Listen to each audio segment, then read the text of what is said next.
Bienvenidos. Bienvenidos. Bienvenidos. Bienvenidos al Descaro. Te invito A que dejes fuera Tus prejuicios y te diviertas escuchando lo diferente. Con Lorena Monteagudo y usted en Radio Tierra. Descarados, ¿cómo estáis? Esta semana vamos a conocer a un gran periodista que desde no hace mucho tiempo decidió irse a vivir a la España vacía, más en concreto a La Cuenca, un pueblo de 10 habitantes a 20 kilómetros de Soria. Desde allí, Juan Carlos Iragorri realiza su día a día como corresponsal de The Washington Post como para la radio colombiana. Pero antes de hablar con él, tenemos a uno de nuestros colaboradores, que nos va a contar la historia de cómo pasó a llamarse Edu, con diéresis en la U. Verano del 95. Ha llovido ya de eso. Un año más, nos plantamos a las puertas de organizar los minicampamentos de verano, o de vigilancia medioambiental, como nos gustaba llamarlos, ya que consisten básicamente en ayudar a los forestales de la zona en lo que para nosotros era una misión. Durante una semana, en varios turnos de muchachos, acudíamos a una zona de montaña y montábamos allí unos pequeños campamentos, la verdad que muy divertidos. Para este año, desde un orfanato cercano y a fin de ayudar en la integración de los chavales más mayores, se firma un acuerdo para que acudan y nos ayudemos mutuamente en esta labor. No olvidemos que se recibe mucho más dando que solo mirando. El primer día del campamento siempre empieza de la misma manera. Todos en un círculo nos presentamos y explicamos brevemente en qué van a consistir las actividades de este año. Y llegó el turno a los chavales del orfanato. Se van presentando, no sin mostrar esa luz diferente en sus ojos, al ver que forman parte de algo en el que los tratamos como unos más. Pero había una niña que solo miraba. Una niña que no soltaba la mano de su educadora. Terminó el turno de presentaciones y pasamos a repartirnos en actividades. Unos a decentar la zona de literas, otros a organizar cocina, sacar las bicicletas de las furgonetas y dejarlas a punto para el día siguiente, etcétera, etcétera. Todos muy participativos. Primeras risas, toma de confianza entre los que no se conocen, pero hay una niña que no se separa de su educadora. No sonríe, solo mira. Me acerco a su monitora y le pregunto que quién es y que por qué no viene con los demás. Me dice que es autista, que ella va muy poco a poco, que no nos preocupemos. Ella con mirarnos ya está tranquila. De repente pasa a ser mi objetivo. La mano de la que va no debe ser la de su educadora, porque ella la conoce. Quiero que sea la mía. Por la noche, y a fin de adornar la base de comunicaciones como nos gusta llamarlo, hacemos entre todos un mural, con pinturas, y escribimos nuestros nombres. Empiezo yo poniendo el mío, en grande, Edu, y todos van poniendo los suyos a continuación. Y ahí está la niña, mi niña, que nos mira, que no participa, que solo va cogida de la mano de su educadora. Al día siguiente se reparten los grupos que marchan en las bicicletas a observar el monte. Otros nos dedicamos a los walkies y a las comunicaciones. Y algunos empiezan un taller de pintar macetas, que es el que me toca dirigir a mí. Mi niña y su educadora vienen conmigo. Les he pedido que me ayuden, a ver si vamos consiguiendo cercanía. Intentar que suelte un poco la mano de su educadora. Explico el taller y los chavales van pintando sus macetas. Yo comparto la mía con ella. Y voy haciendo dibujos, pintando con el pincel, mientras mi otra mano la coloco junto a la suya. Dejo unos pinceles entre los dos y en un momento en que no me doy cuenta, tiene uno en su mano. Le ayudo y entre los dos, sujetando el mismo pincel, pintamos unas líneas en las macetas. No muestra entusiasmo, ni tristeza. No sonríe, ni dice nada. Solo mira. Cuando no estoy pendiente, noto que me mira. Pero nuestras manos están juntas todo el rato. En los siguientes días, sigue esta tónica. Intento que la educadora y ella sean mi sombra. Y con mucha calma y paciencia consigo que cada vez más sienta seguridad cogida a mí, pero sin perder de vista a la educadora. Llega un momento en que de mi mano es capaz de levantarse de la mesa y venirse conmigo con total confianza para participar en los talleres que montamos. Así, desconectan y se divierten de otra manera.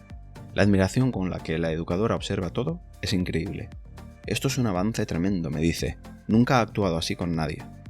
Pero como todo lo bueno en estos campamentos de verano, llega a su fin. Última noche y última actividad donde entregamos diplomas graciosos al más revoltoso, al más dormidor, al más chistoso, y pedimos que adornen sus nombres del mural con algún icono o dibujo que exprese el título logrado. De manera que los chicos que vengan en las siguientes semanas vean quiénes estuvieron antes. Todos van pasando, cogiendo rotulador y pintando algo junto a su nombre. Llega mi momento, y como me había propuesto, no suelto a mi niña de la mano, y salimos los dos. Me gustaría que tuvierais en cuenta que el simple hecho de salir en medio de un círculo de personas posiblemente fuera el avance más increíble que esta niña autista se llevaría de vuelta a su orfanato. Salimos. Cojo un rotulador. Se lo pongo en su mano y le digo, como esperando que reaccionase, «Venga, adorna tú mi nombre». Lo normal hubiese sido que con su mirada perdida se mantuviese inmóvil, pero ante la sorpresa de monitores, educadores del orfanato, compañeros y amigos del campamento, no fue así. Levantó su mano, la que no compartíamos, con el rotulador y pintó 2 puntos sobre la U de mi nombre, una diéresis. El silencio se podía cortar. Todos miraban alucinados que ella había hecho algo sola, por su cuenta, por decisión suya, algo increíble en sus escasos 12 años de vida. Mis ojos más abiertos no podían estar. Me miró y con sus manos me forzó una sonrisa en la cara. Difícilmente pude retener una lágrima que cayó por mi mejilla. Volvimos al círculo donde todos permanecían inmóviles y solo se podía oír el sollozo de su educadora, incrédula por lo que acababa de suceder. Pedí al grupo que no aplaudiesen y dieran normalidad a lo sucedido, y seguimos con la ceremonia.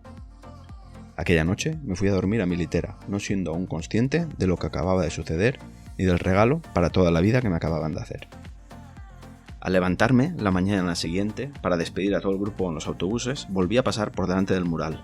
Tenía que volver a verlo, y ahí estaba, Edu con diéresis en la U. Nos despedimos de todos y cada uno de los chavales, entre abrazos y promesas de volvernos a ver. Me despedí de la educadora, en un fortísimo abrazo roto por las lágrimas que nos caían por todo lo vivido. Y de repente, ella, mi niña, posiblemente la persona más silenciosa del campamento, pero que más ruido había sido capaz de hacer dentro de nosotros. Lo volvió a hacer. Con sus manos me forzó una sonrisa en la cara. Solo pude decirle gracias. Mientras marchaban, la educadora se volvió hacia mí y me dijo: «No olvides lo que ha sucedido aquí. Ella te quiere así, con una carita sonriente, como el dibujo del mural».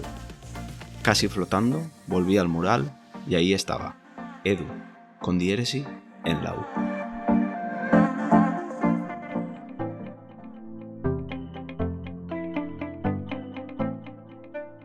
El descarado de esta semana es colombiano y corresponsal de The Washington Post en España. Juan Carlos Iragorri presenta el podcast en español de este medio, acompañado de la valenciana Dori Toribio, corresponsal en Washington, y Jorge Espinosa, corresponsal en Bogotá.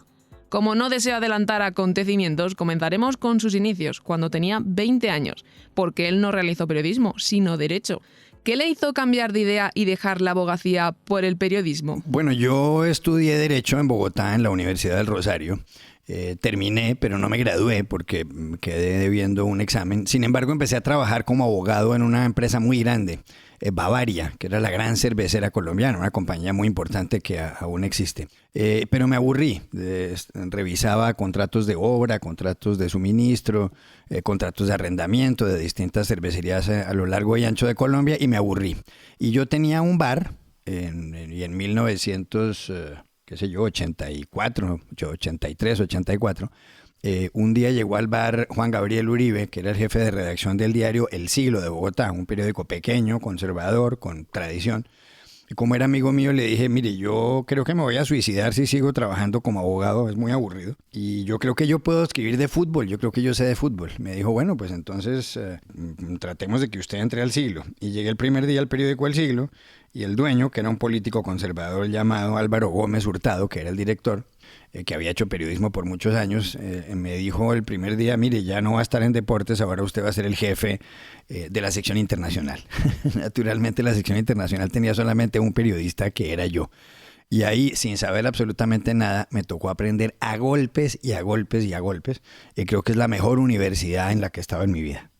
En España, la titulitis ha hecho mucho daño en la sociedad. Se nos cae el mundo encima al pensar cómo podríamos trabajar de aquello que deseamos. ¿Cómo consiguió su primer trabajo de periodista y cómo fueron sus primeros días? Pues mi primer trabajo fue justamente ahí en El Siglo, como contaba. Y el primer día, recuerdo que yo estaba sentado en la oficina. En esa época las noticias internacionales llegaban, como ahora, mediante unos despachos que publicaban las agencias internacionales. la Reuters, la agencia France Press, la agencia EFE, la agencia Xinhua, la agencia DPA, la agencia alemana de prensa, todas esas agencias, The Associated Press. Y por supuesto eso llegaba como en unos rollos antiguos de fax, por lo que se llaman los teletipos, a una habitación. Bueno, el primer día yo estaba ahí sentado y como nadie me dio ninguna indicación, como a las 4 de la tarde subió un tipo que se llamaba Pedro Cardoso, que era de los que armaban el periódico. A él había que entregarle los cables para que los transcribieran y así se convirtieran en columnas de periódico. Y me dijo, hermano, ¿dónde están las páginas? Y yo dije, ¿cuáles páginas? Y me dijo, hombre, no sea estúpido, ¿cómo así? Esto es el colmo. Y yo no tenía ni idea. Me tocó bajar a la sala de redacción. Alguien me dijo, oiga, ¿dónde están las páginas? Mañana no va a haber periódico. Y un redactor subió y me dijo, venga, yo le ayudo. Y él me explicó absolutamente todo. Y así aprendí, pues poco a poco, a titular, a diagramar, a escoger las noticias. Y de esa manera pude empezar a trabajar. Esa fue la forma como empecé en El Siglo. Al poco tiempo ya escribía editoriales internacionales, me imagino que muy malos. Y luego escribía de todo. Y después me pusieron a trabajar yo hacía entrevistas a los músicos y entrevisté a Serrat y a Charly García, el gran rockero argentino. Y a todos como me gustaba el rock, hacía todo eso y a veces escribía columnas de política nacional. Y aprendí a golpes, aprendí a la brava, a las malas. Como nos ha dicho, Colombia le hizo crecer como periodista, pero ¿qué le hizo ir hasta Estados Unidos y en concreto a Washington? ¿Qué trabajos estuvo realizando? Yo me fui a Washington y a Estados Unidos en 1994. Yo en Colombia ya en esa época era jefe de redacción de la revista Semana, la más importante del país en ese momento, un medio de comunicación legendario en América Latina. Nos ganamos todos los premios, muchos periodistas de esa revista se han ganado premios nacionales, internacionales, todos los que existen. Y me fui a Washington inicialmente a trabajar a una embajada, la embajada ante la OEA, ante la Organización de Estados Americanos, aunque yo soy periodista, pero me fui porque no veía otra forma de salir del país. Ahí estuve unos meses, luego a los pocos meses vine a Madrid, pero como era obvio, vine a Madrid a la embajada de Colombia en Madrid, pero yo quería volver a hacer periodismo y al poco tiempo pues entré nuevamente en Madrid y me volví corresponsal del diario El Tiempo, el periódico más importante de Colombia. Y estuve 5 años, empecé ahí en el año 96, a finales del 96, y cubrí toda esa época, el final del gobierno de Felipe González, todos los gobiernos de Aznar, incluso los primeros gobiernos, la primera parte del primer gobierno de Rodríguez Zapatero. De modo que ahí como corresponsal la ventaja que hay es que uno escribe de todo. Para un corresponsal nada puede ser indiferente. Uno escribe desde los temporeros que van a recoger cosechas en Cataluña hasta una entrevista con presuntos implicados, hasta una entrevista con un torero. En esa época había que cubrir algunas cosas de toros, hasta todo lo que fue el conflicto vasco. Fui al país vasco 30 veces, a todos los pueblos de Guipúzcoa, a todos los pueblos de Vizcaya. Me tocó cubrir la muerte de Miguel Ángel Blanco, las manifestaciones admirables de rechazo a eso que se produjeron después. Me tocó el atentado en Atocha, los atentados a los trenes, que fue una cosa horrible. De manera que uno cubre absolutamente de todo. Iragorri creó un programa de televisión que grababan al ladito de la Casa Blanca, donde acogía a corresponsales o embajadores y conversaban sobre la actualidad que sucedía en ese momento. ¿Por qué vio necesario la creación del Club de Prensa? Club de Prensa fue un programa que me inventé en el año 2011. En octubre, el eslogan era a 3 cuadras de la Casa Blanca y en efecto estábamos a 3 cuadras o a 3 calles, como dirían en España, de la Casa Blanca, a 500 metros de ahí. Y lo que hacíamos era en vivo, en directo, en una mesa, sentar a 5 periodistas, a 4 periodistas, yo era el moderador, y hablar de las noticias del mundo, donde quiera que se produjeran. Si la noticia estaba en Sri Lanka, hablábamos de Sri Lanka. Si la noticia estaba en Moscú, de Moscú. Naturalmente hablábamos mucho de América Latina y de lo que pasaba en España, pero desde luego era casi tema obligado de Estados Unidos. Entonces ahí nos tocó toda la elección ya estaba Obama de presidente, nos tocó todo el gobierno de Obama, o gran parte del gobierno de Obama, del primero y todo el segundo, y la elección de Donald Trump, y permanentemente hablábamos de eso. Ellos, los presidentes, pues la Casa Blanca estaba muy cerca. Normalmente Obama hablaba a las 11 de la mañana en las ruedas de prensa, que era la hora del programa, de modo que justo cuando terminaba la rueda de prensa entrábamos a analizarlo. Y ahí estaban todos los corresponsales españoles. los del País, ABC, El Mundo, El Confidencial, Televisión Española, Radio Nacional de España. Estaban todos los chilenos, estaban los argentinos, los de Clarín, los de La Nación, todos los mexicanos, los de Reforma, los del Universal, los colombianos, los venezolanos que estaban viviendo en Washington, los salvadoreños, los costarricenses. Y fue realmente fascinante porque era sacar a la gente de la zona de confort. Un corresponsal español que cubría Washington tenía que leer lo que pasaba en el Perú. Naturalmente les pagábamos a los corresponsales, hicimos un gran grupo de amigos y hoy creo que tenemos un chat en WhatsApp que es el chat de mejor información que existe en español de lo que pasa en la capital de Estados Unidos, que es donde es la capital política del mundo y la capital económica del mundo también. Tras una larga etapa en Washington, que le permitió codearse con las altas esferas políticas y de los medios de comunicación, voló para España. ¿Se vino como corresponsal o qué trabajos realizaba desde aquí? Yo regresé de Washington a España, aunque hice primero una escala en la Universidad de Harvard, en el primer semestre del año 2019. Estuve en el Shorenstein Center, un centro de estudios de prensa en la Escuela de Gobierno John F. Kennedy. Y luego volví a España porque ya había estado mucho tiempo en Washington. Yo antes había sido, como dije, corresponsal en Madrid, casi por 11 años. Y volví a España porque empezamos el podcast en español del Washington Post. Y uno de nosotros, Dori Toribio, periodista valenciana, está en Washington, Jorge Espinosa, el otro está en Bogotá, y yo estoy en Madrid. Es una manera muy especial de cubrir el mundo. Yo estoy en Europa, donde se habla español, Dori está en Washington, la sede de The Washington Post, y Espinosa está en la mitad geográfica entre México y la Patagonia, que es prácticamente Bogotá. Entonces volví a España porque también quería cambiar, quería volver a cubrir otras cosas, quería también vivir un poco más en mi casa en Soria, en un pueblo, en una aldea que tengo, donde tengo una casa, entre el Burgo de Osma y Soria capital, una aldea que se llama La Cuenca. Y porque en España pasan cosas. Desde España uno cubre la Unión Europea. En España hay mucha agitación política, es interesante.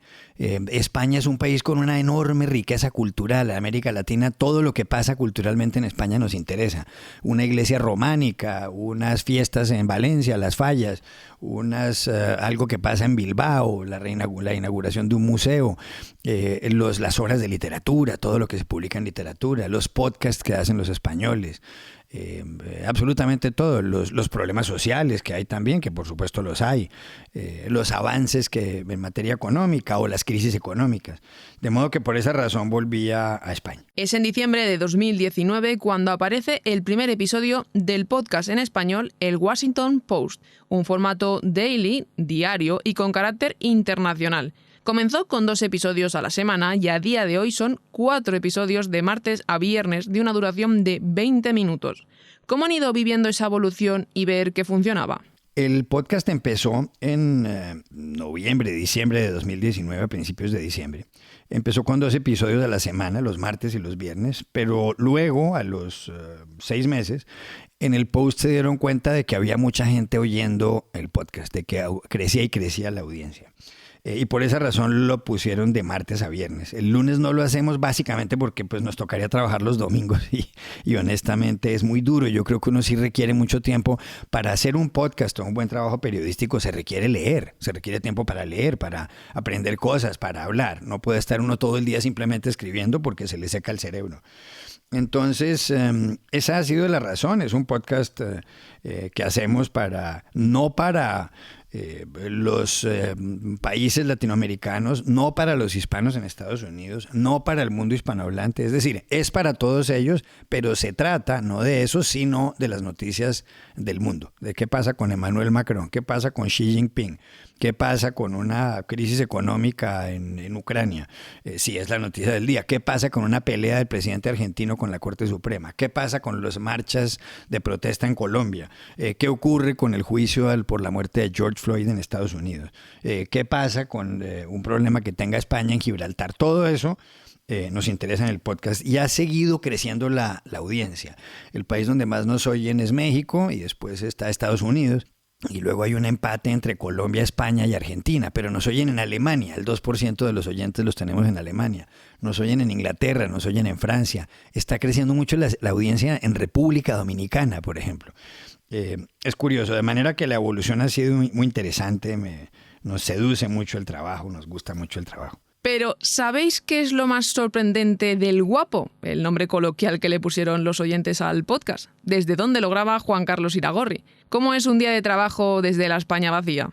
Un día de trabajo mío en la cuenca, yo me despierto realmente a las 11:30 de la mañana. Luego tengo que trabajar en radio, en RCN Radio, en el programa de las 6 de la mañana de Colombia, que en esta época de primavera-verano es la 1 de la tarde de España. Termino a las 3:30, trato de descansar un poco y luego a eso de las 5 empiezo a trabajar haciendo el podcast.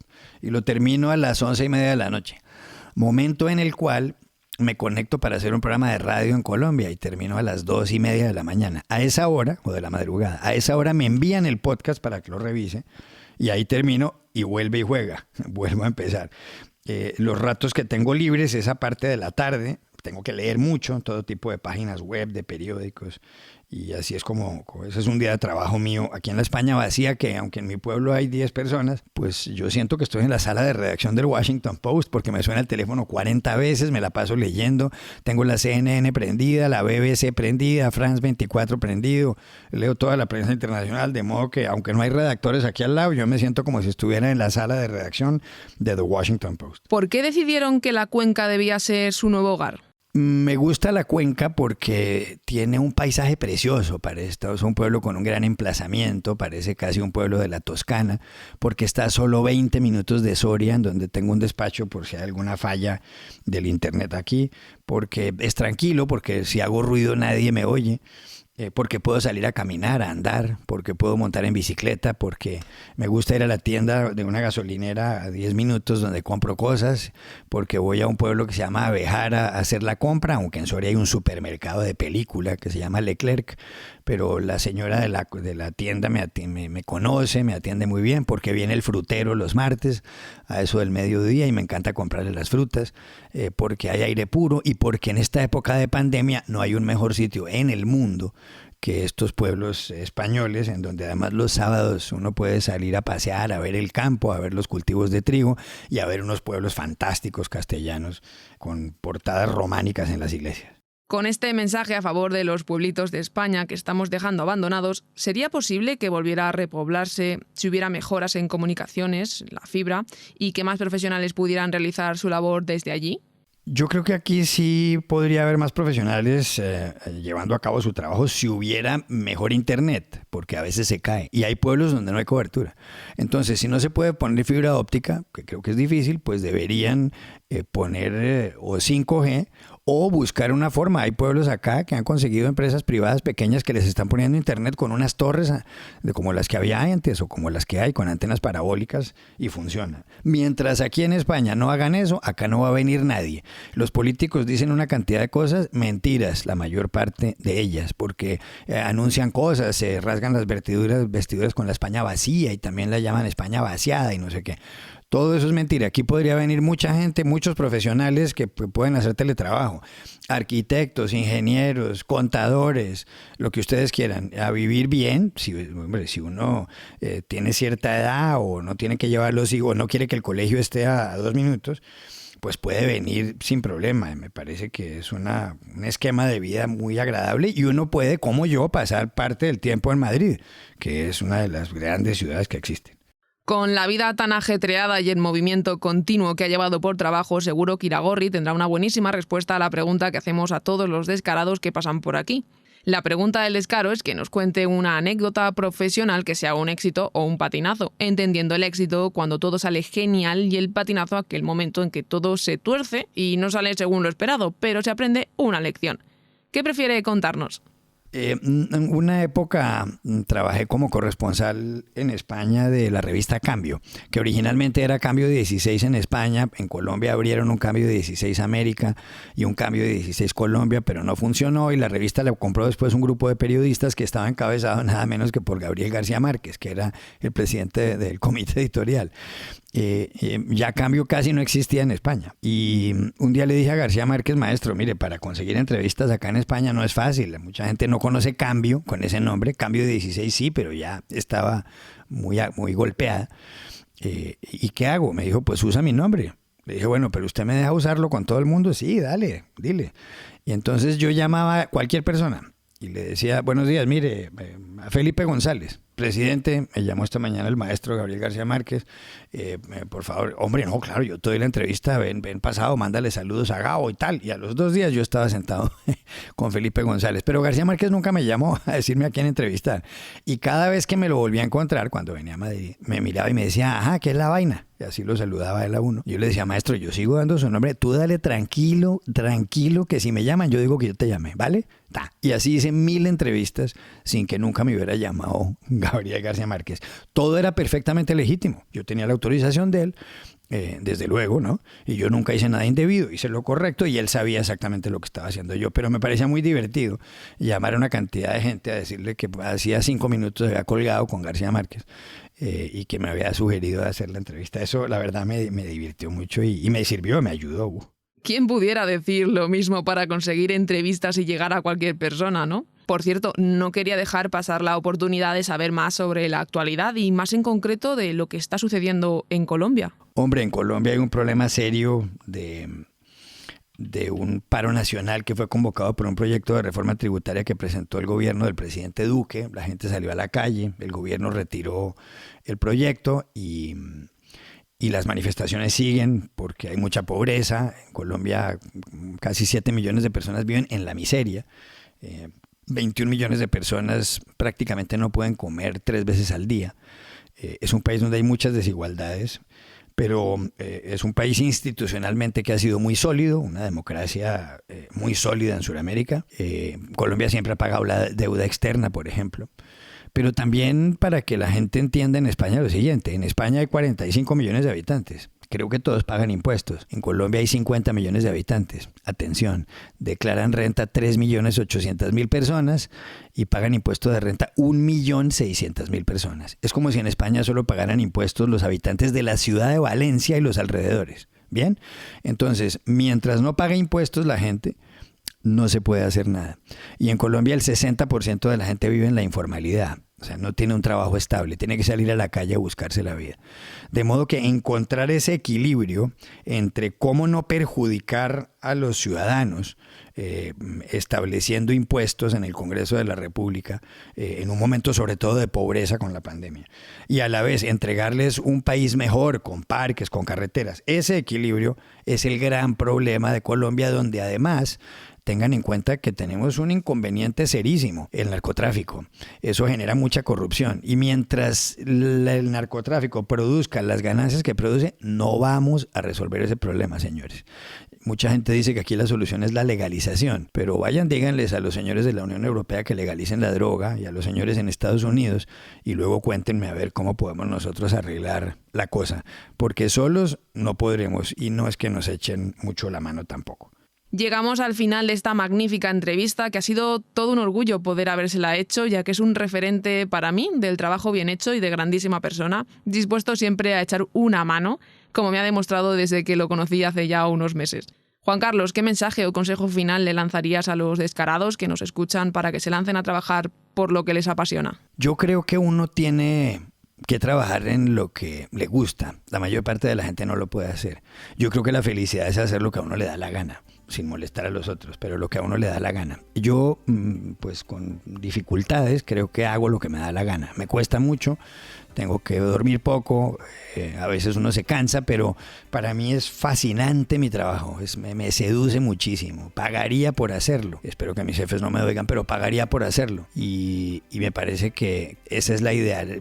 Si pueden, si ven una posibilidad económica de salir adelante, láncense a hacer lo que quieren, porque si uno hace lo que quiere, tiene muchas más posibilidades, muchas más probabilidades de hacerlo bien y de que logre una posición destacada dentro de su oficio, o por lo menos que uno se pueda ganar la vida y esté contento y esté feliz. Yo creo que eso no tiene igual, eso no tiene ninguna comparación. Muchísimas gracias, Juan Carlos, por haber formado parte del Descaro. Muchas gracias, Lorena, y muchos saludos. Gracias por haberme invitado, ha sido realmente un honor. Descarados y descaradas, hoy hemos disfrutado conociendo más de cerca tanto a Juan Carlos Iragorri como a nuestro colaborador Edu Arcís. 2 descarados que son un gran ejemplo. Hasta la próxima semana.